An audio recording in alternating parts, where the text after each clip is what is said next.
Hi, Cancer. Here's part 2. We were talking about your ninth house. Your ninth house is, coming out of Pisces energy. And for you, this is your ethics, your morals, your spiritual urges, your wisdom, your true higher self.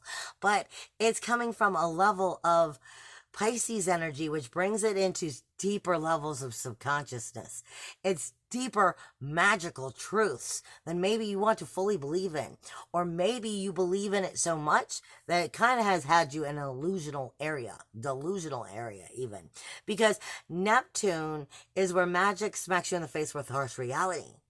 Neptune is where illusion and delusion can be distorted. Okay?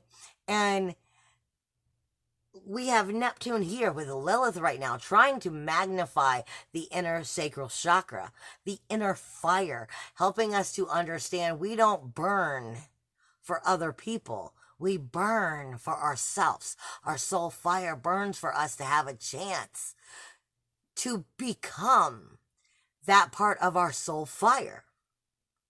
And within that, we have to learn to take responsibility for ourselves, but to also claim ourselves. And within that comes our connection to higher self.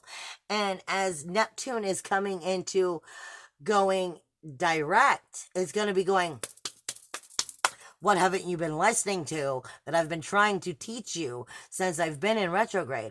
And Lilith is going to be smacking Neptune. Well, it smacks you. About that sacral chakra. So this is kind of a make or break time as you come through November and into December of stepping into a new level of power for yourself.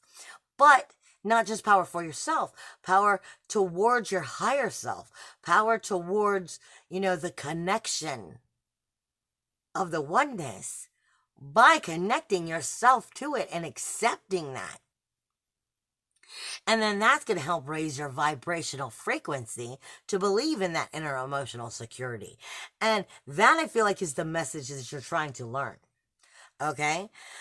And that they're trying to teach you is your responsibility to acknowledge that. And your 10th house is where your honor and your reputation, your prestige, your responsibilities to the outer community and the social foundations, authority, financial success all come into play. And this is where Chiron is. You have Chiron here, and I always call Eris Medusa. So this is saying where maybe this is asking us where we're looking at things maybe not necessarily in the right aspect and finding what we're doing in this honor, reputation, career, financial success, financial foundations. Where is it serving you soulfully? Where is it serving you, period?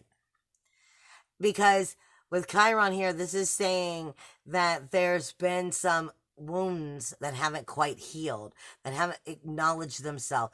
Are you doing things that make you feel good about yourself, good about the direction you're taking your life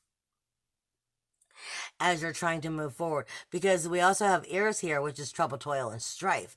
So it's asking you, where is your honor within the very reputation of what you're creating, of that financial success, social foundations, and the outer responsibilities?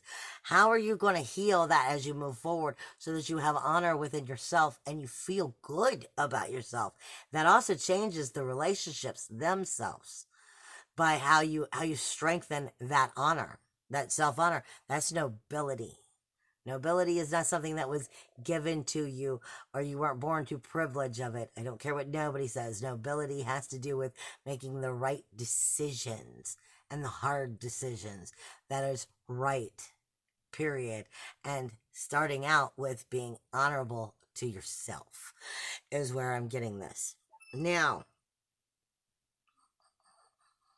the 11th house, which is your community, your larger groups, your friends, your wishes, your memberships, your self-realization.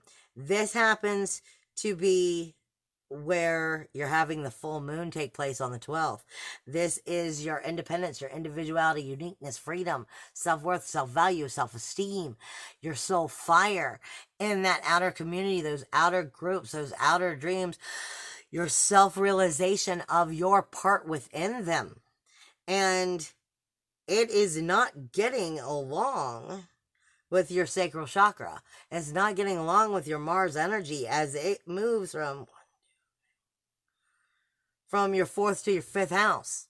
So where is your friends, your friends, your community, your memberships standing in the way of you being able to come into that self-realization, getting deeper into the connection of self and self-happiness? Where are they blocking you? Because it's important for you to acknowledge that as you come through this month.